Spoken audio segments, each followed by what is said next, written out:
Hello, જય શ્રી કૃષ્ણ. આજે આપણે બનાવીશું મુંબઈ સ્ટાઇલ વડાપાઉં, જે ઘરે એકદમ આસાનીથી બની શકે છે. તો નવી રેસીપી શીખવા માટે અમારી ચેનલને સબસ્ક્રાઈબ કરો ને બાજુમાં આપેલી બેલ આઇકનને જરૂરથી દબાવજો, જેથી તમને અમારી નવી રેસીપીની નોટિફિકેશન મળી જાય. તો ચાલો આપણે બનાવવાનું શરૂ કરીશું. એક બાઉલમાં 250 ગ્રામ ચણાનો લોટ લઈ લેશું. હવે તેમાં હથેળીમાં મસળીને અજમો લઈ લેશું. તેમાં થોડા ચીલી ફ્લેક્સ નાખીશું. સ્વાદ અનુસાર મીઠું લઈશું. હવે તેમાં પાણી ઉમેરીશું અને મીડિયમ થીક બેટર બનાવીશું. પાણી ધીરે ધીરે ઉમેરવાનું છે, એક સાથે બધું નથી નાખવાનું. જો એક સાથે તમે પાણી નાખી દેશો તો ગાંઠા પડી જશે. તો એમાં થોડી હળદર નાખીને હલાવી લેશું.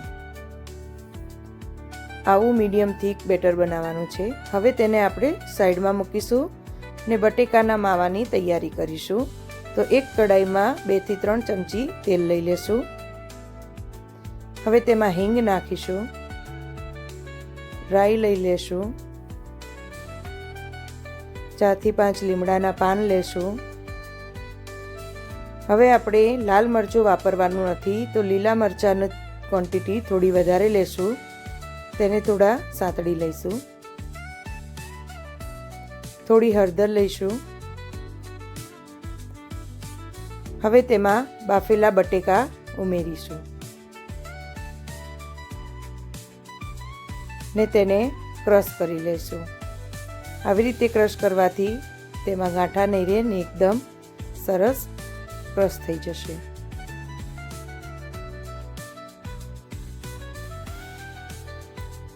હવે તેમાં લીંબુ ઉમેરીશું.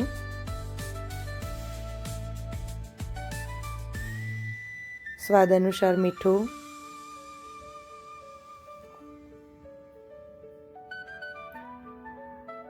કોથમીર, જરા એવી ખાંડ લઈ લેશું. હવે બધું જ મિશ્રણને મિક્સ કરી લેશું. થોડી વાર તેને ગેસ પર જ થવા દેશું ને આવી રીતે ક્રશ કરતા જઈશું ને માવાને મિક્સ કરીશું. હવે આ માવાને આપણે થોડી વાર ઠંડો કરવાનો છે. તો આપણે એક ડીશમાં તેને નીકાળી લેશું ને થોડું ઠંડુ થવા દેશું.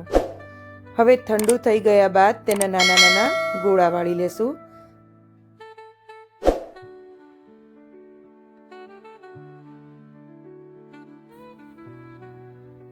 હવે તેના બધા જ ગોળા વાળીને એક ડીશમાં લઈ લેશું. તૈયાર છે. સાઈડમાં તેલ મૂકી દીધું હતું અને માર્કેટમાં મોડા આવા મરચાં મળે છે, તેને વચ્ચેથી કટ મારી અને આપણે જે બેટર બનાવ્યું હતું તેમાં નાખી અને મરચાંને તળી લેશું. આ મરચાં વડાપાઉંમાં ખૂબ જ સરસ લાગે છે અને આપણા વડા પણ તૈયાર હતા, તે પણ આપણે સાથે તળી લેશું.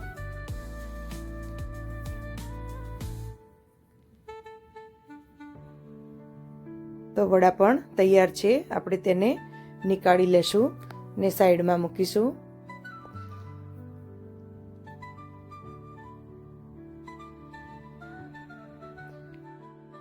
હવે આપણે લીલી ચટણી બનાવી લેશું. તો કોથમીર લઈ લેશું. આદુના ટુકડા લઈ લેશું 2 થી 3. લસણની કળી લેશું 4-5. લીંબુનો રસ, સિંગદાણા, મરચાં તીખા લઈ લેશું. મીઠું સ્વાદ અનુસાર. ઝીણી સેવ લઈ લેશું. બરફના ટુકડા ને ઠંડુ પાણી લઈને ક્રશ કરી લેશું. વધારે પડતી પતલી કરવાની નથી, તેને થોડી થીક જ રાખવાની છે. આટલી થીક રાખીશું. સાથે આ છે સૂકા લાલ મરચાં અને લસણની ચટણી.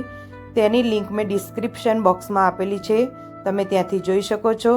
તો હવે આપણે વડાપાઉં બનાવીને તૈયાર કરીશું. તો પાઉંને વચ્ચેથી કટ આપી દેશું. પછી તેમાં લીલી ચટણી લગાવીશું. લીલી ચટણી વધારે ઓછી તમને જે ભાવે તે તમે લગાવી શકો છો. સાથે સૂકા લસણ ને મરચાંની ચટણી લગાવી લેશું. તે પણ તમને સ્વાદ મુજબ તમે લગાવી શકો છો, વધારે ઓછી.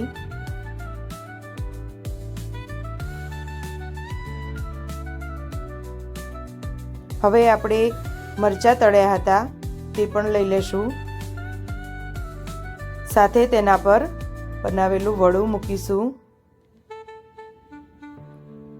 તો તૈયાર છે આપણું વડાપાઉં. તમે બનાવો, ખાઓ અને મને કહેજો, કોમેન્ટમાં લખજો. તમારે જે રેસીપી શીખવી હોય તે મને કોમેન્ટમાં લખીને મોકલજો, તે હું તમને શીખવાડીશ. તો તળેલા મરચાં સાથે એન્જોય કરો.